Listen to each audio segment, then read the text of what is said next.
You know that person who's always making everyone laugh, even when their own world is falling apart. Sometimes that person is you.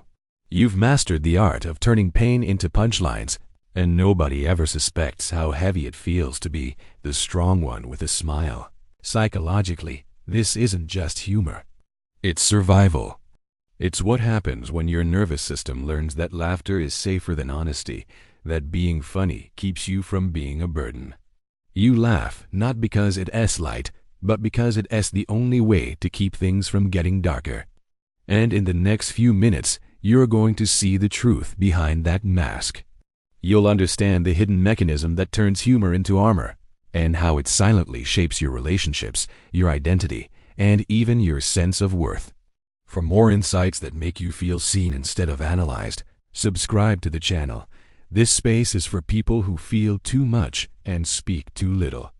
Because what you're about to discover is not just why you laugh through pain, but what your laughter has been trying to protect all along. Every joke hides a decision your nervous system once made. If I can make them laugh, they won't see me hurting. This is the psychology of self-preservation through performance. Humor, in this context, isn't expression, it's defense. It's how the brain converts vulnerability into social currency. As children, many people who use humor as armor grew up in unpredictable emotional environments, homes where honesty triggered shame or conflict. Laughter became a language of safety.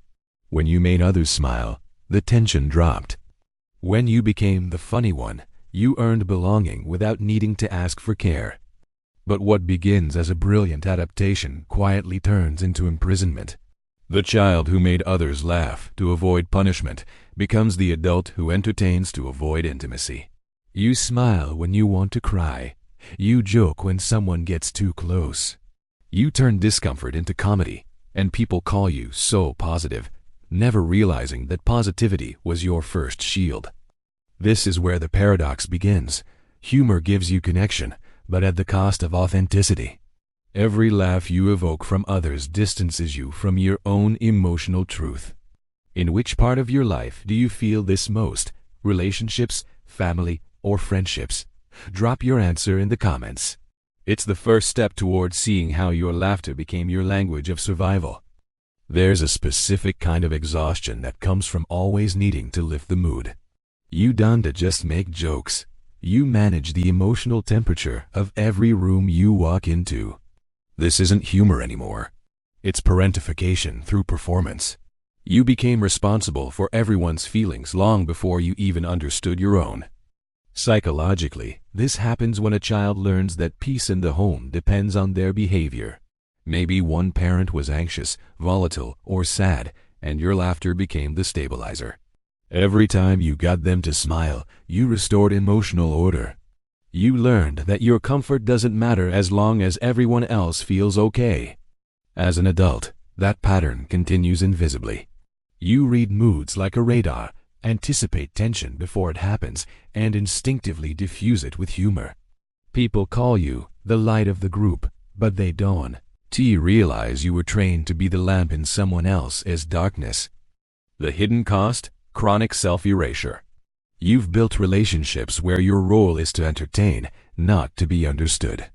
And when you finally do show sadness, it feels like betrayal, as if you're breaking your own brand. But here is the truth.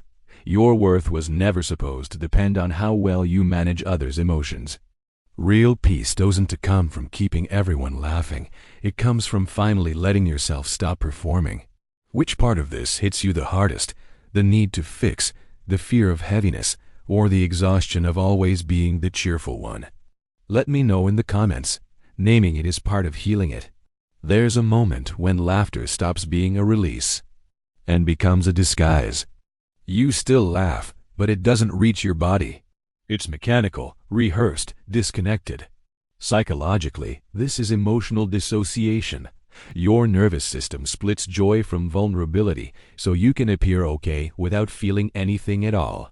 This is what therapists call a fawn response, a survival instinct rooted in appeasement. When danger or emotional chaos once surrounded you, humor became a way to neutralize threat. But over time, this reflex turns inward. You start neutralizing your own emotions. Whenever something hurts, your brain translates the pain into irony before your heart can even process it. That's why people who are secretly hurting often become the best comedians. They know the rhythm of pain, the timing of discomfort. They've studied emotional tension their whole lives.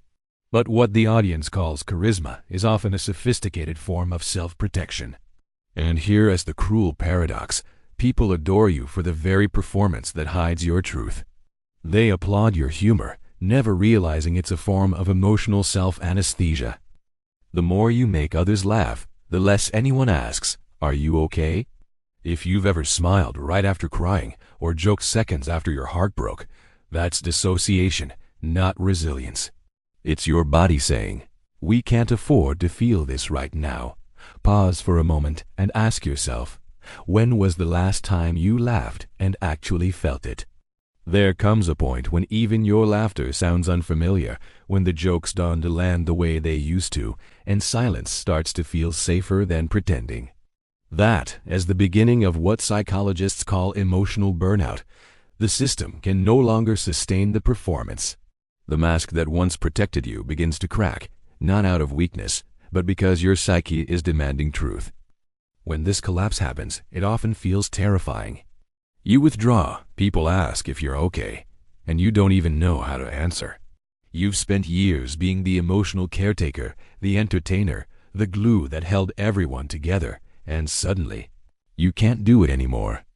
This is the identity crisis of the happy survivor. Your self-image has been built on your ability to make others feel good, so when you stop, guilt shows up. You fear that without your brightness, people will leave. But here's the hidden truth. This collapse isn't the end of you. It's your nervous system trying to integrate the parts you've been exiling. Psychologically, this moment represents a shift from fawning to feeling. You no longer trying to control the emotional climate. You finally letting yourself experience it. The mask doesn't fall because you failed. It falls because you're ready to breathe. And if this is where you are right now, exhausted, numb, unsure who you are without the humor, you're not broken. You're just finally meeting yourself without the script.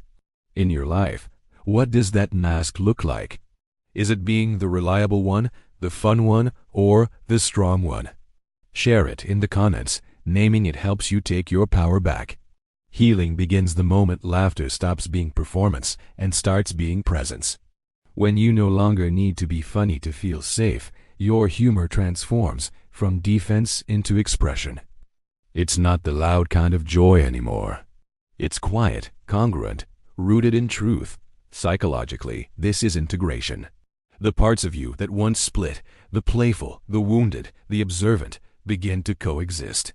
You're no longer laughing instead of feeling. You're laughing because you've allowed yourself to feel. This is what trauma recovery truly looks like. Not constant positivity, but emotional coherence. You start noticing small shifts. You don't fill every silence. You don't chase validation through attention. You begin to enjoy connection instead of performing for it. Humor returns as art, not armor. Joy becomes something you experience, not manufacture.